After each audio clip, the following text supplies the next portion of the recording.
Everyone wants to send their kids to school to go be a professional pilot. And I'm a member of a Facebook group called Raising Aviation Teens and Beyond. And on there, they dwell a lot on sending your kids to college somewhere. A couple $100,000, they're going to come out of there with a 4-year degree, commercial, multi-instrument, flight instructor, IIMEI. The truth is, you're going to spend probably $200,000 or more on that degree. And for the child to get to 1,000 hours, you're probably talking 6, maybe even 7 years end to end. Let's just be kind and say it's 5. Okay. If you were to go at flight training part 61 with that same amount of money that you got $200,000 you got to come up with, you're either going to pull it out of your 401k or you're just rich and you got $200,000. Now, a lot of people online, they're going to look for loans and that kind of stuff. This isn't necessarily going to apply to you, but there's a lot of kids that aren't suited for college. And you're just going to throw big money, and they're probably not going to graduate, but let's just say they would. $200,000, they're going to graduate with maybe 350 hours, maybe 500, and they're going to have to scrap it out from there.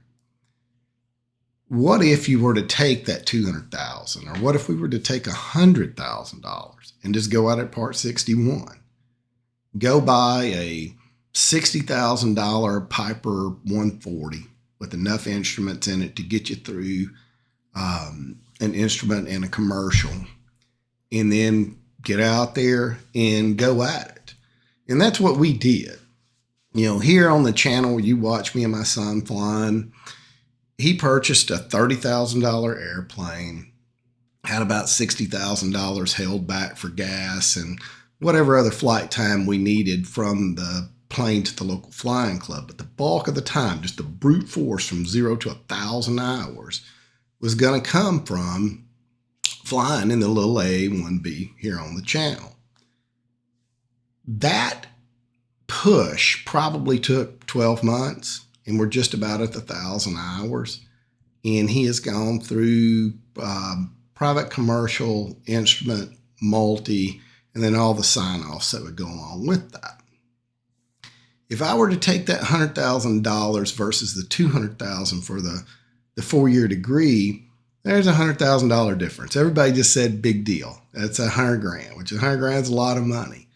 But if pay is based off of seniority in the airlines, then my child, let's say with 1,000 hours, that enters into flying right seat in business jets for a couple of years. Well, they're at a paying job that's going to pay 80 to 100,000 3 to 4 years before the child that's going through a 4-year school. Well, that's 3 or 4 years at a real good salary that they're putting money in a 401k that the other kid isn't. The other kid graduates and the family has either got to delay their retirement because they spent $100,000 or $200,000, or the kid has got to pay that debt off for probably the next 10 plus years, delaying what they can put in that 401k.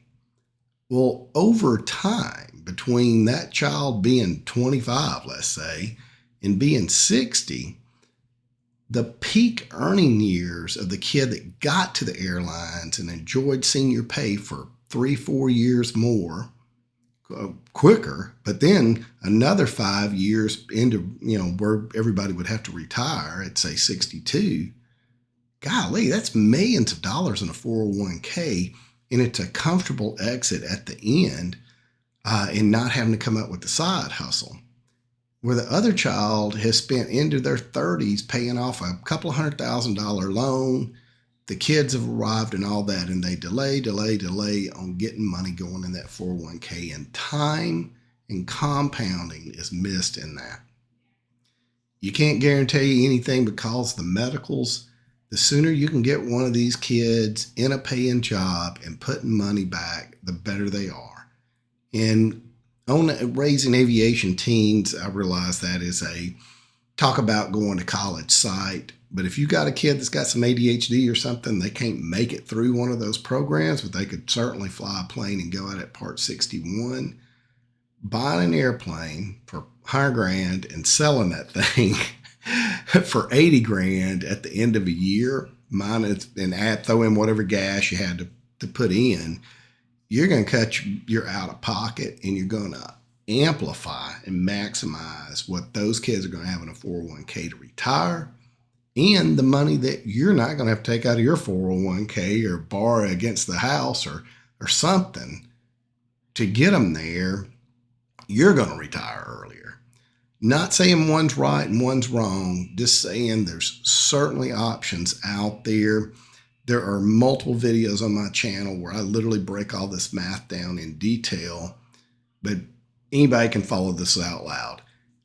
If you got one employee that starts making $100,000 sooner than the other employee by 3 to 4 years, and the first employee to $100,000 didn't have debt and the other one's got $200,000 worth of debt, these are remarkably different income or outcomes at the end of your day. So anyway, thanks for joining me on one of my Sunday talks. This was just something I read on the internet and thought I'd cut a video on to explain it out loud. If you need some help with this kind of stuff, come on over to my aviation school. The link will be below. I help people acquire airplanes and talk through how to fund their next upgrade with just simple mathematics like that in practical sense.